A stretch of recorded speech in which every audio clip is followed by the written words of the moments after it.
petite note pour accompagner la venue de Serge Guérin, professeur à l'INSEC, Grande École de Paris, et auteur de la Silver Économie pour les nuls. Bonjour Serge. Bonjour Laurence. Alors, mon cher Serge, selon l'INSEE au premier semestre 2023, avec exactement 314 400 naissances, la natalité recule de 7% par rapport à l'an dernier. C'est le niveau le plus faible depuis la Seconde Guerre mondiale.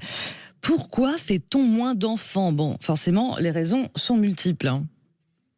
Oui, ça c'est vraiment sûr. Déjà, le premier élément, en effet, c'est vous vous rendez compte, en une dizaine d'années, on a perdu par an, entre guillemets, 100 000 enfants. Ouais. On en fait 100 000 de moins. Donc c'est quand même... oui, on en fait 100 000 de moins, alors, c'est mieux que... Ouais. Oui. Voilà. Donc, ils ont disparu. Voilà. C'est quelque chose, d'abord, il faut rappeler, c'est mondial. Hormis le continent africain et quelques pays du Moyen-Orient, dans le monde entier, on fait moins d'enfants. L'Italie, voilà. l'Italie, je crois que c'est... Et le Japon. Ouais. Le Japon, par exemple, voilà, vous avez des pays où, alors, vous savez, généralement, ce qu'on calcule, c'est le nombre d'enfants par femme. Parce que, quand même, globalement, à la fin, ce sont généralement les femmes qui donnent naissance. Et comme vous le savez, voilà. Ouais. Et vous le savez certainement, il faut souvent la conjonction de deux personnes pour faire un enfant. C'est un peu comme ça que ça se passe. Et avant, c'était plutôt une rencontre joyeuse, bien sûr, entre deux sexes différents et qui n'ont pas opposé. J'aime pas ce terme. Je trouve que c'est plutôt complémentaire qu'opposé. Mais bon, là, chacun, voilà. Et donc, à la fin, évidemment, il faut en moyenne 2,07 enfants par femme pour renouveler les populations. Ouais. Et aujourd'hui, en France, on est en train de tourner autour de 1,8, 1,7. Donc ça commence à diminuer. Mais il y a des pays, on est, vous parliez de l'Italie ou du Japon, on est plutôt à 1,25. Donc 2 personnes et après 1,25. Donc phénomène mondial, quoi. En tout cas, phénomène mondial. Occidental et même en Asie. Oui. Et même en Asie, il y a que, encore une fois, dans le continent africain et quelques pays du Moyen-Orient, où c'est pas du tout comme ça. Vous savez, on parle beaucoup du Niger en ce moment. Eh bien, au Niger, c'est 7 enfants par femme. Vous voyez, donc on n'est pas tout à fait dans la même problématique. Et là, d'ailleurs, la problématique assez forte, hein, c'est le nombre de personnes qu'il y aura. Il y a à peu près 25 millions de personnes au Niger aujourd'hui.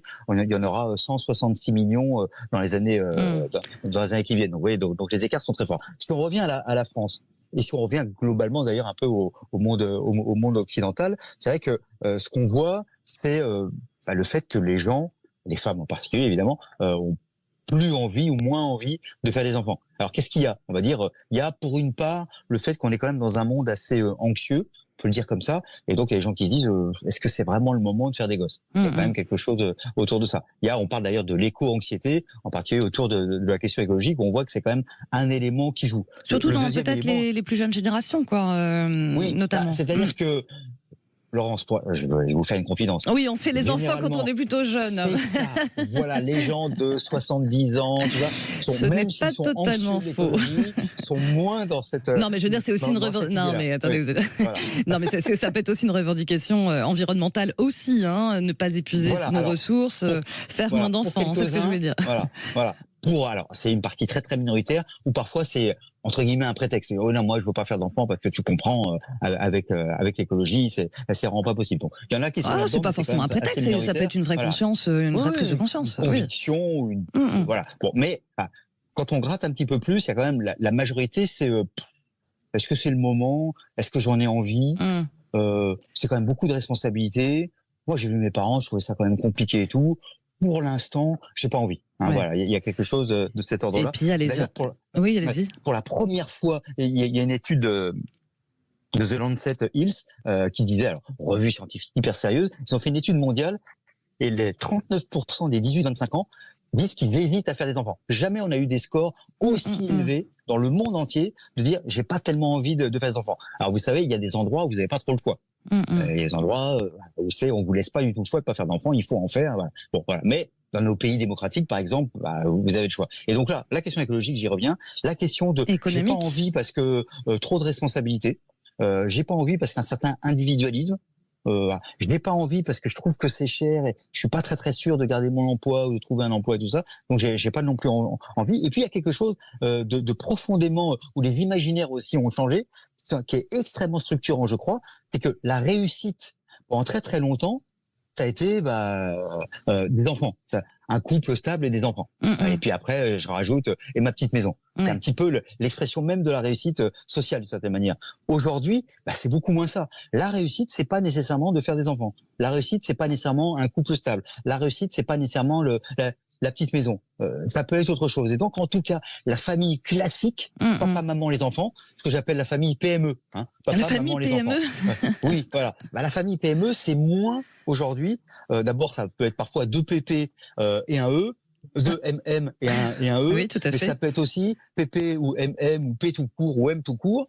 Et pas de, par exemple, la famille PME, elle a pris un peu, voilà, elle s'est beaucoup diversifiée. Et donc aujourd'hui, ma représentation de la réussite, elle n'est pas nécessairement d'avoir des enfants. Et du coup, ça joue énormément. Donc l'écologie, l'inquiétude écologique, une inquiétude économique, un certain individualisme, une question de confort et d'avoir moins de responsabilités. Et puis peut-être surtout, il y a d'autres manières de réussir sa vie. Vous savez, on dit toujours réussir sa vie ou réussir dans la vie. Il y a quelque chose autour de ça. Et donc la famille PME, elle s'est pris un petit peu. Elle a évolué, elle est moins là-dedans, et voilà. Et on peut concevoir autrement son bonheur sur Terre, quoi, d'une certaine façon. Et ça joue énormément.